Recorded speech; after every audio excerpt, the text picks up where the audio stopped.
우리 속담 가운데 보면 원숭이도 나무에서 떨어진다고 하는 말이 있습니다. 여러분 무슨 뜻일까요? 나무랑 가장 가까이 지내는 동물 가운데 하나는 원숭이입니다. 그래 원숭이는 나무 꼭대기 가장 높은 가지까지도 자유롭게 드나들면서 심지어는 이 나무에서 저 나무로 뛰어서 우리가 바라볼 땐 날아다니는 것 같잖아요. 그런데 그런 원숭이도 나무에서 떨어질 때가 있다. 무슨 뜻입니까? 나무에 대해서 가장 가까이 자라는 원숭이도 떨어질 때가 있다. 쉽게 말하면 전문가도 비전문가들에 비해서 훨씬 그쪽에 탁월하지만은 잘못하다가는 그곳에서 멀어질 수 있다 하는 그러한 말입니다. 베드로는 어떤 프로페셔널한 전문인인가? 베드로는 어부였습니다. 그는 갈릴리 호수와 함께 태어나고 갈릴리 호수와 함께 자라고 갈릴리 호수가 바로 그 어린 시절에 놀이터였고 그리고 갈릴리 호수와 더불어서 살아왔습니다. 천직이 어부였습니다. 예수님 제자 대부분이 어부였습니다. 그러면서 갈릴리 호수와 함께 살아온 인생, 예수님 따라가서 예수님 비전으로 사람 낚는 어부가 되겠다고 예수님 따라갔지만은 지난 주에도 여러분 말씀을 들었지만 실망과 좌절 가운데 있던 베드로, 서울까지 그 당시 예루살렘까지 입성을 하고 예루살렘까지 승리의 행진을 마치고 좌절과 역경과 아픔을 맛보고 고향으로 내려왔습니다. 낙향하고 있었습니다. 이때 제자들 몇 사람도 같이 있었고 친구들이 있었습니다. 여러분 고향하면 친구들이 가장 좀 생각나는 그런 모습 아닙니까? 저는 오늘 본문을 읽어나가면서 제일 먼저 생각난 노래가 이전에 가수였던 박상규 씨가 불렀던 친구야 친구가 생각납니다. 여보게 친구 웃어나 보게 어쩌다 말다툼 한번 했다고 등질 수 있나 아지랑이 언덕에 푸르러 간 보리 따라 솔향기 시냇가에 가재를 잡던 아하 자네와 난 친구와 친구나 친구와 친구 친구야 친구. 여러분 저도 이전에 고향에 가면 친구들하고 그물 들고 그리고 시냇가로 갔습니다. 그러나 지금은 시냇가로 가고 싶어도 그 시냇물이 다 말라붙어서 옛날에 가재 잡고 고기 잡던 그런 모습은 이제 추억으로만 남아있을 뿐입니다. 베드로가 그랬습니다. 고향 가서 친구들 만나니 고기 잡으러 가자. 고기 잡으러 가면서 여러분 그곳은 바다와 같은 갈릴리 호수였지만 우리는 냇가로 고기 잡으러 가면 제일 먼저 뭐 생각납니까? 친구들하고 그물 치고 가재 잡고 그리고 매운탕 끓여 먹는 그런 추억이 아니겠습니까? 지금 베드로도 친구들하고 고기 잡으러 가야겠다고 고기 잡으러 갑니다. 그 친구들과 여러분 친구들하고 또 고기를 잡는다고 해도요. 시골에서 밤고기 잡는 재미가 있습니다. 횃불 만들어 놓고 물장구 치면서요. 그런데 여러분 베드로도 밤고기 잡으러 나섰습니다. 여러분 고기를 잘하는 사람들은요. 밤고기들은 밤에도요. 동작이 느려요. 그래서 밤고기를 잡는 것이 참 어부들에게는 수확을 올릴 수 있는 좋은 기회입니다. 그러나 물고기 입장에서 보면 그것이 그들에게는 불행의 씨앗이 되죠. 그런데 여러분 원숭이도 나무에서 떨어진다고 했던가요? 어부 출신들이 어부로 자라난 갈릴리 호숫가에서 자라난 이 어부들이 그날 밤에 아무것도 잡지 못했다. 오늘 본문의 핵심은 바로 3절입니다. 그날 밤에 아무것도 잡지 못했으니 여러분 밤새껏 잡았어도 아무리 열심히 일했어도 실적이 없다. 실적이 없다. 어떤 사람들은요. 뒤로 넘어져도 코가 깨지는 사람이 있어요. 오죽하면 그런 속담이 있지 않겠습니까? 어두운 터널이 지속되는 오늘 우리의 인생길. 여러분들은 이런 어두운 터널이 계속 지속되고 있을 때에 여러분들은 지금까지 인생을 살아온 분 아닙니까? 여러분들 어찌 보면 지금 여러분들이 태어난 나이를 바라보아도 여러분들은 인생 살아가는데 전문가 아닙니까? 인생 살아오는데 여러분 쓴맛 단맛 다 본 사람들 아닙니까? 그런데 여러분 인생을 살아오는 전문가들인데 왜 지금도 두려워하고 떨고 몇십 년을 살아왔으면서도 이런 모습이겠습니까? 여러분, 인간은 어두운 터널을 만날 때마다 인간 자기 혼자 그 길을 개척해 나갈 수 있다고 하는 것 쉬운 일이 아닙니다. 여러분, 밤새껏 친구들이 나가서 함께 고기를 잡았는데 여러분 한 마리라도 잡았어야죠. 오늘 본문 가운데 보면 아무것도 잡지 못하였다. 여러분, 전문가들이 나가서 아무것도 잡지 못했다고 하는 것은 이 안에 새로운 주님의 메시지가 있는 줄 모르겠습니다. 그런데 여러분, 3절이 지나면서 4절로 출발되어지는 그 시작이 날이 새어갈 때에 새로운 새벽의 여명이 비칠 때에 잠자던 물고기들이 이제는 활동하려고 할 때에 예수께서 바닷가에 서 계셨다. 제자들은 예수인 줄 알지 못했다. 여러분, 예수님이 밤새껏 잡지 못한 낙심과 좌절의 그 자리에 예수님이 계셨습니다. 여러분, 오늘 우리는 신앙생활을 해나가면서 우리에게 가장 큰 믿음은 무엇이냐? 우리는 때로 좌절하고 실망하고 주님을 향하여 Why me? 왜 하필 나에게? Why 대구? 왜 하필 내가 살고 있는 대구에? Why 대봉교회? 왜 대봉교회에? 오늘 우리 인간은 하나님을 향하여 항변할 때가 많이 있습니다. 왜 이 외로운 길 나 홀로 걸어가게? 이 어두운 터널을 나 혼자 걸어가게? 아닙니다. 주님은 역경과 좌절과 실망의 밤에 주님은 그 자리에 계속 계셨습니다. 인간이 몰라볼 뿐입니다. 인간이 바라보지 못할 뿐입니다. 인간이 우선순위에 그분을 먼저 모시지 못할 뿐입니다.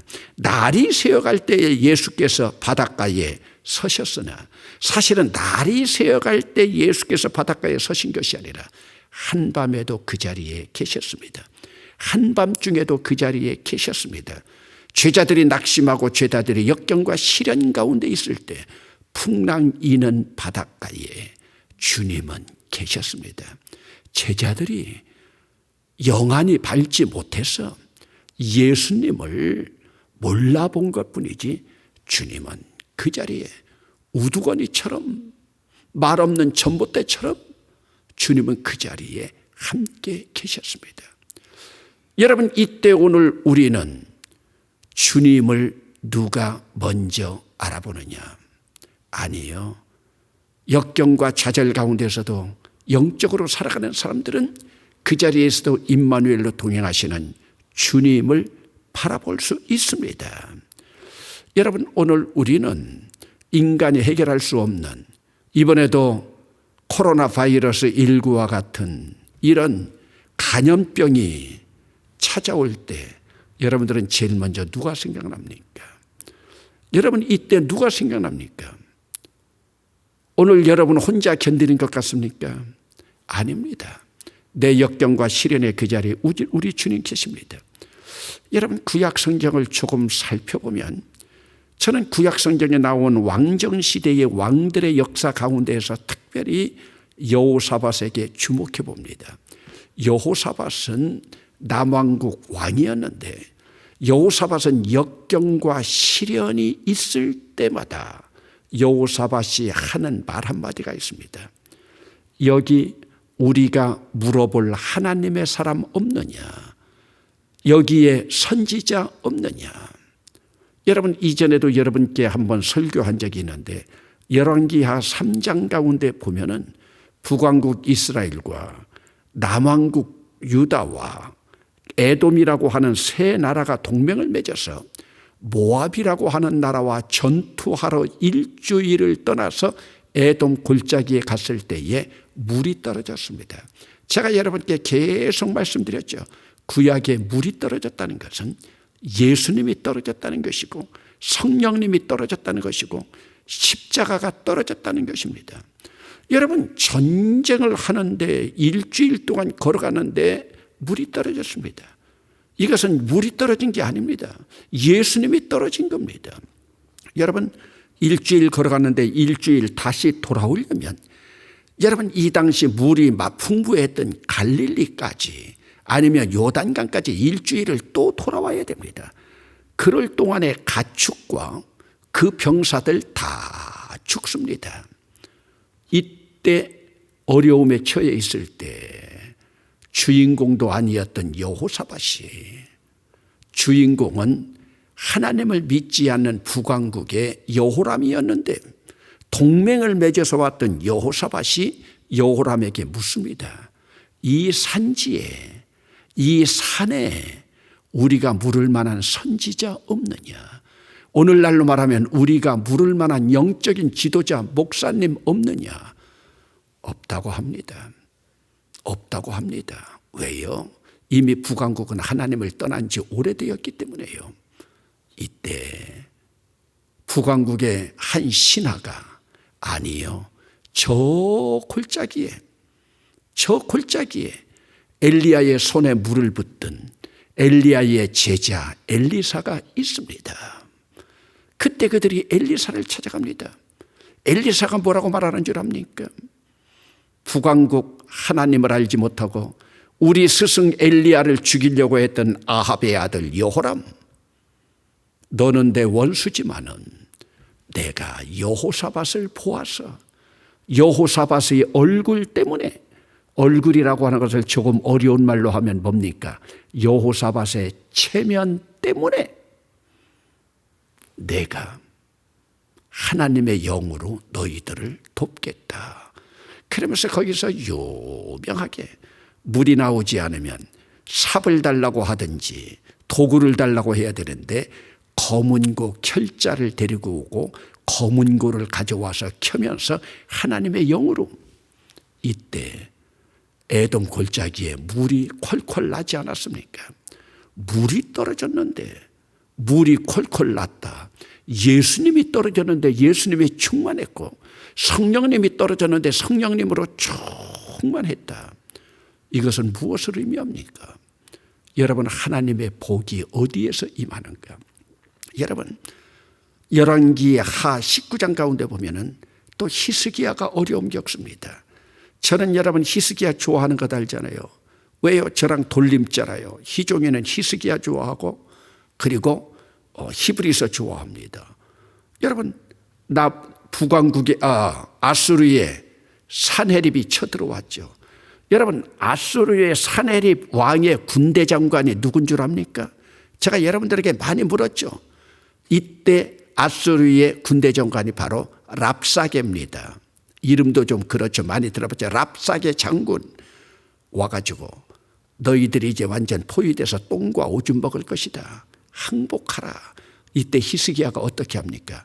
제일 먼저 옷을 찢고 회개할 준비를 하고 자기 서기관, 자기에게 가장 자기 오른쪽에 있던 누구를요?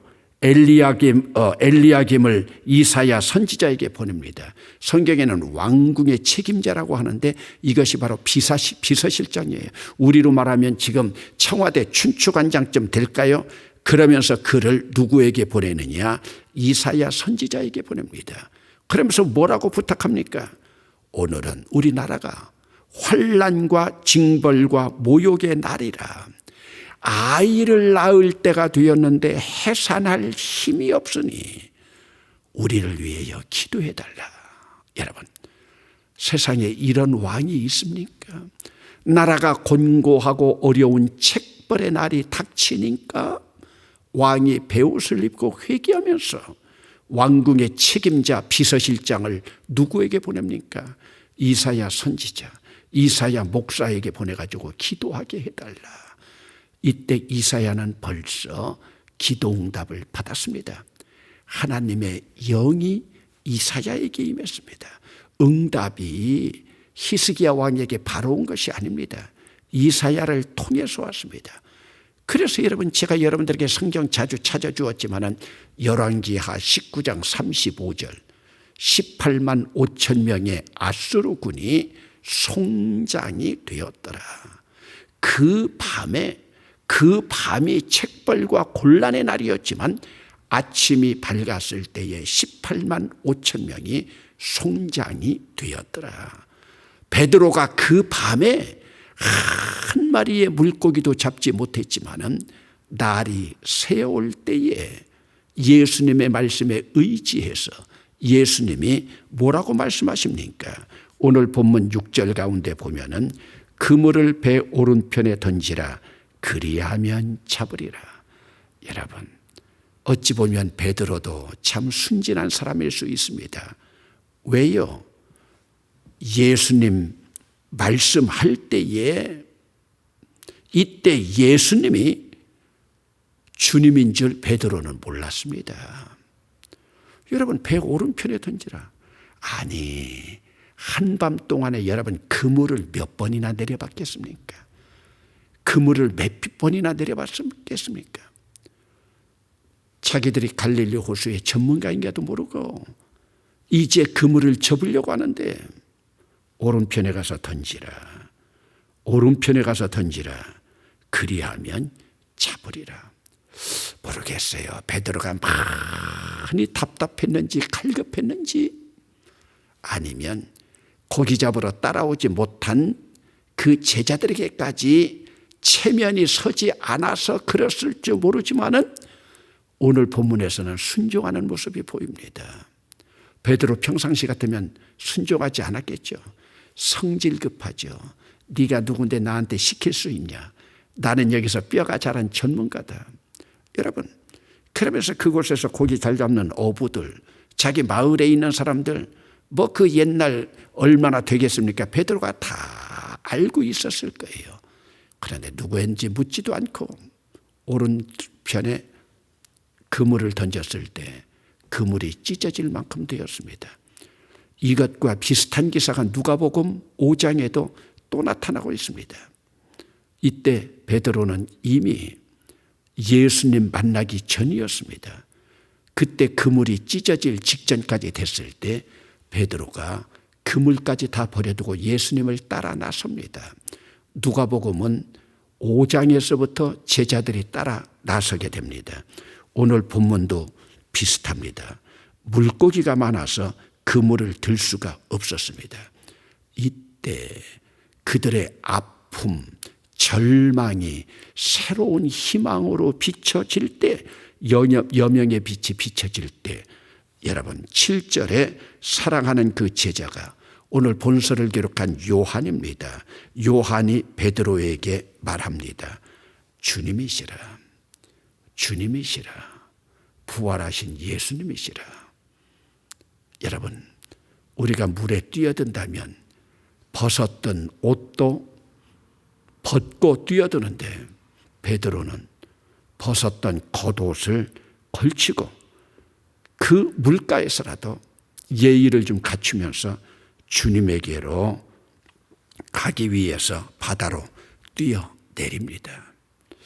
여러분, 오늘 이 본문에서 베드로는 얼마나 감격했겠습니까? 예수님 만난 감격보다도 그물이 찢어졌다.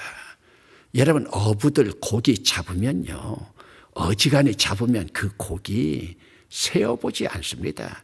많다 적다 얼마큼 될 거다. 얼마나 그들이 감격했으면 한 마리 한 마리 세어보겠습니까? 성지순리에 가면은 그 갈릴리 호숫가에서 생선 한 마리씩을 구워주는데 그 생선 이름이 베드로고기입니다. 베드로고기라고 하는 말이 여기에서부터 나오게 되었습니다. 여러분, 얼마나 감격했으면 한 마리 두 마리 세어보았더니 150 3마리더라. 그리고서 그들이 예수님을 감격적으로 만나러 갔는데, 여러분, 그곳에 예수님은 숯불을 피워놓았습니다. 여러분, 베드로는 지금 숯불만 보면 알레르기가 솟지 않습니까? 숯불. 좋은 추억이 아닙니다. 베드로에겐 숯불하고 다구는 꽃기호 소리하고 그에게는 아픈 추억인데, 그 자리에 물고기가 있었습니다. 숯불이 있었습니다. 떡이 있었습니다. 여러분, 이것은 알레고리칼로 가지 않는다 하더라도 주님께서 숯불을 피워놓고 그들에게 초반을 주시면서 떡과 생선, 이것은 바로 숯불에서 베드로에게 추억을 회상시키면서 또 이들에게 조반해서 예수님 돌아가시기 전날 마지막 만찬을 이제 조찬으로 대신하면서 그들에게 새로운 기억을 떠올립니다.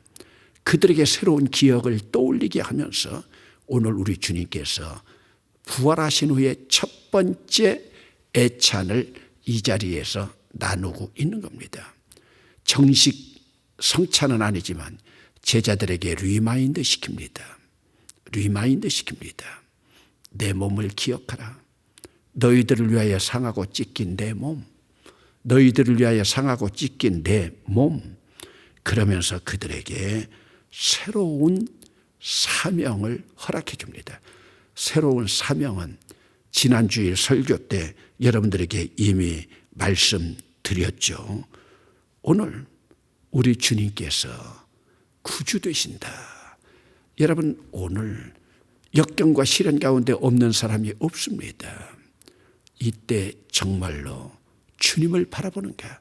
주님은 환난과 곤란과 책벌의 날, 오늘 내가 어려운 터널을 가고 있는 이 자리에 주님 계십니다. 오늘도 우리 교회에서 여러분, 코로나 바이러스 말고도 역경과 시련과 어려운 가운데에서 눈물 지는 분들이 있습니다.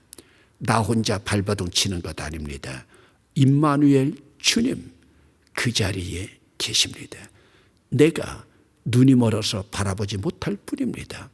오늘도 그분을 바라보며 그분을 향해서 믿음으로 보여지도록 여러분들이 간구하며 나갈 때 오른편에 배를 그물을 던졌더니 물고기가 많아졌더라.